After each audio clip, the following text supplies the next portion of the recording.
So, in the region of Elis, over here, there was a princess named Tyro. Her father, King Salmoneus, was an arrogant ruler who made his subjects worship him as Zeus and dedicate their sacrifices to him in place of the god. He went so far as to attach dried skins and kettles to the back of his chariot, claiming that the trailing racket as he rode was his thunder, and he'd throw flaming torches into the air so as to make lightning. Needless to say, Zeus was quickly fed up with Salmoneus' blasphemy and smited him and his city off the map. After the death of her father, Tyro was left with her abusive stepmother, Sidero, and her home life went sharply downhill from there. As an escape, Tyro began spending much of her time wandering the outdoors, and she fell in love with the god of the river, Euripides. I guess because bodies of water reminded her of her dad.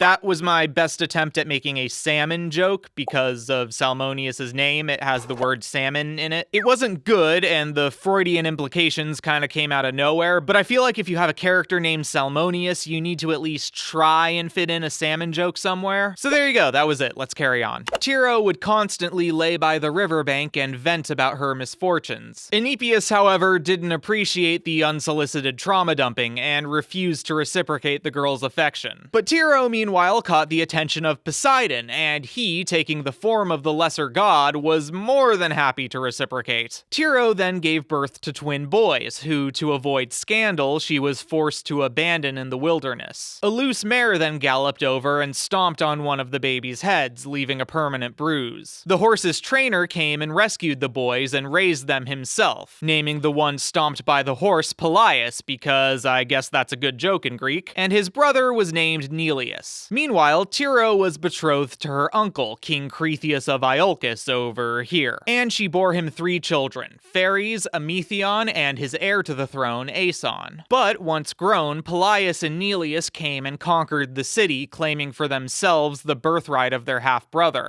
I'm sorry I abandoned you to his infants! Oh, we're not mad about that. Yeah, we'd rather blame our oppressive patriarchal system, which forces women to commit such acts for fear that they'll be blamed for their own abuse and lose what limited protection their social standing affords them. Oh, well, that's an impressively woke take for Bronze Age tyrants. I wonder if there were similar dynamics at play that caused my stepmother to abuse me. Huh! Your stepmother abused you? That dirty skank will pay! The brothers then went after Sidero, and she took refuge inside the temple of Hera. But Pelias heedlessly entered the temple and killed her at the goddess's altar. Thankfully for him, he chose a notoriously forgiving and lenient goddess to grievously disrespect in her own holy sanctuary. And this act would probably not bite him in the ass later. Pelias then sought to consolidate his power and banished Neleus from the city. Tough break, Nelly, but don't worry, you'll get your own kingdom over here, and your kids will show up in some later videos. So like, comment, subscribe, and click the bell icon, thanks. Then Pelias visited the Oracle of Delphi to ask if there were any loose ends he should know about, and the Oracle said, Misetos menoletros, opelias opelenekete, se terminen, honde hupotema, foro ere calculate, hokinos garetos ton, dovos on tonumeneota oise. Yeah, she said your death will be brought on by a man wearing 1 sandal. You couldn't be a little more specific? Hey, I'm just the interpreter. Take your complaints up with Apollo.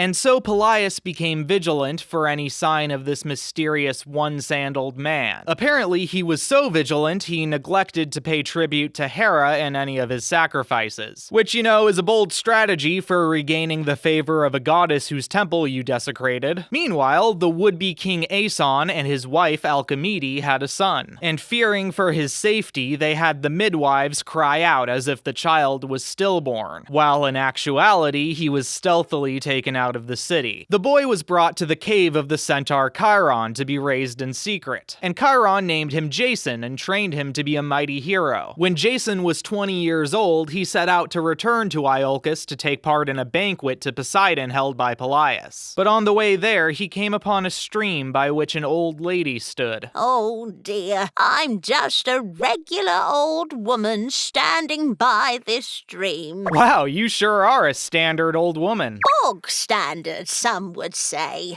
And alas, these old bones haven't a hope of crossing this here stream. Yet not one passer-by has offered to aid me. If only there was a kind, broad-shouldered young man with an insanely defined core and traps with which to carry me over. You sweet talker, you. Hop on. Oh, goody. And Jason carried the lady on his back across the stream. But as he trudged through the riverbed, one of his sandals got stuck in the mud and was left behind. My Jordanus!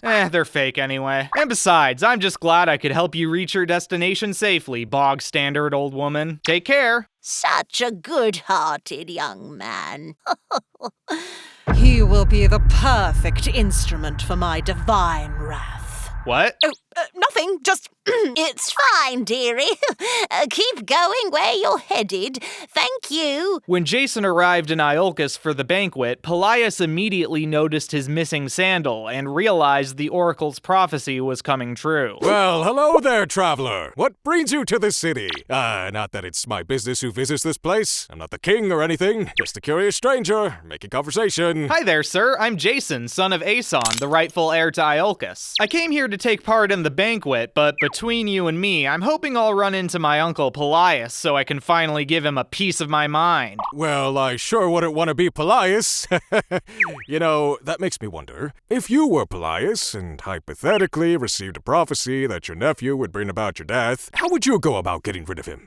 Good question. I guess I'd challenge him to go on some long and perilous quest to the edge of the known world. That way he'd either die on the journey or at least take a really long time to come back and cause my death. Interesting. Hey, King Pelaius, are you going to perform the bull sacrifice now or at the end of the banquet? Because the cleanup crew would prefer... Wait a second. Hear ye, hear ye! Jason, son of Aeson, has pledged to embark on a perilous quest to retrieve the, Golden Fleece in the faraway land of Colchis. Everyone applaud, so it'll be awkward if he tries to back out. Ah, you sly bastard. But I guess I'll have to accept. It'll be hard to stake my claim to the throne if I can't pull off one measly epic quest. Before I start planning my journey, though, could you give me a quick refresher on the story of the Golden Fleece? Well, to be honest, I'm a bit rusty on the lore myself. But thankfully, I know a great YouTube channel that does fun and easily digestible summaries of classic stories. It's called Overly Sarcastic Hey, f*** you. I'll be the one telling the story in an approachable style, thank you very much. Once there was a king named Athamas ruling over Boeotia, and from each of his wives he had 2 children. The cloud nymph Nephele bore him his daughter Hele, and Phrixus, who was his firstborn son and heir. Meanwhile, Ino bore his younger sons Lyrcus and Melicertes. And for her son's sake, she devised a devious scheme to secure the entirety of their father's inheritance. Ino convinced the women of the city to secretly roast their entire store of wheat before it was to be sown. When that year's harvest failed, the men pleaded to Athamas to save them from famine, and so he sent an envoy to consult the Oracle of Delphi about their predicament. But when the envoy returned, Ino intercepted and convinced him to tell Athamas that the only way to end their famine would be to sacrifice his heir Phrixus to Zeus. The citizens clamored for Phrixus to be brought to the altar and killed, but Nephele took both her children and put them on a golden ram, which flew into the air and took them far away from Greece. But as they were crossing out of the Mediterranean and into the Black Sea, Hele fell off the ram and drowned in the water. Tough break, Hele, but at least they named the strait after you. Phrixus eventually touched down in the land of Colchis over here, where he was welcomed by King Aeetes, son of the god Helios. Phrixus then sacrificed the golden ram in dedication to Zeus, and he gave its beautiful fleece to Aeetes, who fixed it to a tree in the sacred grove of Ares. And there, in the land of Colchis, it would remain. And that's where your quest will be taking you, Jason. Oh, sorry, we're just watching the OSP video. I love Red's funny drawings. Ugh.